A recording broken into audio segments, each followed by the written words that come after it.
guys, welcome back to my channel. I always say the same intro every single video. I need to come up with something new. It has been a few weeks. I do apologize for the lack of my videos. I was just working on a few other things. I held my first supper club event, which went beyond anything that I ever could have imagined. I was so grateful, so thankful for the outcome of that event, and I will definitely be holding another one very soon.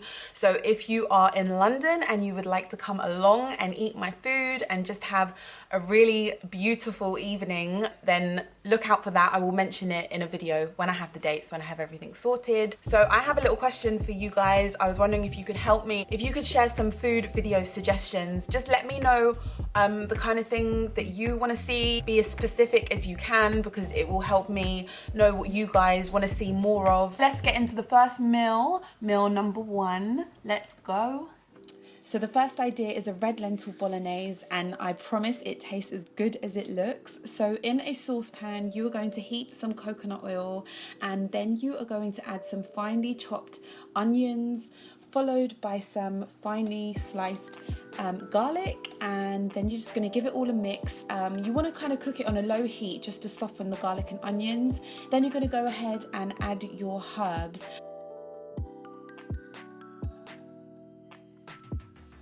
And then some tamari, and then you're going to go ahead and add some black pepper, and you can add a little bit more salt, it's completely up to you. Then you are going to stir everything, still cooking on a low heat, just sweating the onions and the garlic until soft. Then you are going to add some finely chopped red pepper, followed by a little bit of coconut palm sugar, and just give everything another mix. Mix it all together. Added a little bit of paprika just after that, but you can do that before if you want to, but yeah. And then go ahead and add your passata or your chopped in tomatoes. It's totally up to you. Then you want to wait for the sauce to just start bubbling a little bit. Then you're going to add your washed and rinsed red lentils and your water as well. The water's going to cook the lentils, give it another little mix, and then put the lid on for around 20 to 25 minutes, stirring occasionally until the lentils are soft. Then I added some fresh basil, some chopped fresh basil, gave it another mix, and then just put the lid on and set it aside. Then you can cook your spaghetti, whatever spaghetti you want to use, just put it to cook. And then it is time to serve the spaghetti. So plate your spaghetti up with the spaghetti, of course, and then your red lentils on top. And yeah, just be generous with the portions, because this is so tasty. Put some green salad if you want on the side and enjoy. So meal number two is an Aduki Shepherds Pie. I cooked my Dukey beans from scratch, which I soaked and then cooked in the pressure cooker with a bit of kombu. But if you don't have dried Aduki beans, do feel free to use tin. It's totally up to you. Just make sure you wash and rinse them.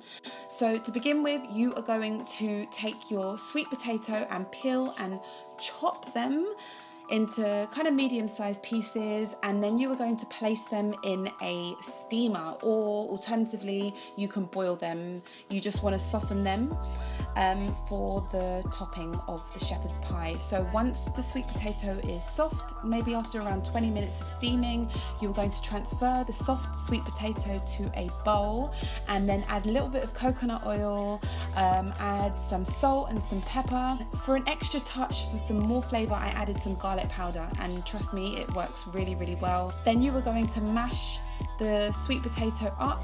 If you don't have like a potato masher, you can use a fork, it will work just as well. So this step is optional, but I like to chop some walnuts also for the topping, so I just prepared them beforehand. So for the filling of the shepherd's pie, I heated some coconut oil in a saucepan, followed by some garlic and some onions, of course. You want to heat everything on a low to medium heat, then go ahead and chuck your leeks in, followed by your cubed carrots. You want them to be quite small. Then add your seasonings, so add some salt, some black pepper, add your mixed herbs, and then just give it another little stir and just cook everything down until everything starts shrinking and kind of becoming soft and you can smell all the flavors. I also added some bay leaves for this part of the cooking. So once all of those vegetables have softened, go ahead and add your mushrooms and your frozen green peas and a little bit of balsamic vinegar as well. Then add your Aduki beans, your cooked Aduki beans, and some passata, and just give everything a nice little mix. So just let everything cook and all the flavors absorb, and then you are going to transfer that filling to a dish, and then go ahead, add your sweet potato mash for the topping and just spread everything evenly as possible. I actually could have done with a little bit more sweet potato here, but I made it work. Then I went and added some breadcrumbs and then the walnuts that I chopped earlier for some extra crunch, some extra texture and some extra flavour. Pop the shepherd's pie into an oven heated at about 200 degrees Celsius for around 25 to 30 minutes. Once the shepherd's pie was cooked, I decided to serve mine with some kale salad. So meal idea number 3, guys, are millet and black bean burgers. Millet is an inexpensive seed and it works really well at holding the burgers together. So honestly, just give it a try. So first of all, I went and cooked my millet by just adding some washed millet to a saucepan with some water and a pinch of salt. Set it aside once it's cooked, and then continued cooking my burgers by adding some heated coconut oil to a saucepan, followed by some red onions, some garlic, some cumin powder, and some smoked paprika, also some cayenne pepper. Just gave everything a mix. You want to cook it on a low heat so you don't burn the spices. Add some finely chopped mixed peppers if you want to. If you only have yellow, that's fine. If you only have red, that's fine too. Go ahead and add your cooked millet, followed by some fresh coriander, and give everything a mix. Now for the black beans, you are just going to simply mash the black beans in a bowl. Really simple, using a fork, mash them. Then go ahead and add your millet to the black beans, the mashed black beans, and then mix everything together to form your burger mix. So once that burger mix is formed, you will find that they will shape really nicely in burger form shapes, and you are going to then go ahead and cook your burgers. So to cook your burgers, heat some coconut oil in a non-stick pan. If you don't want to use oil and you've got a non-stick pan, then you don't have to, but I wanted to, so that's why I did.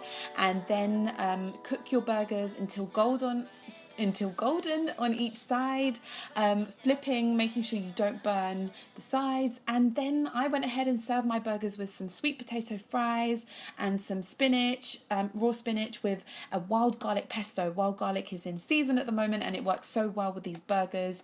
Give them a try, they are brilliant. Thanks so much, guys, for watching this video. I will see you in the next one. See you later. Bye.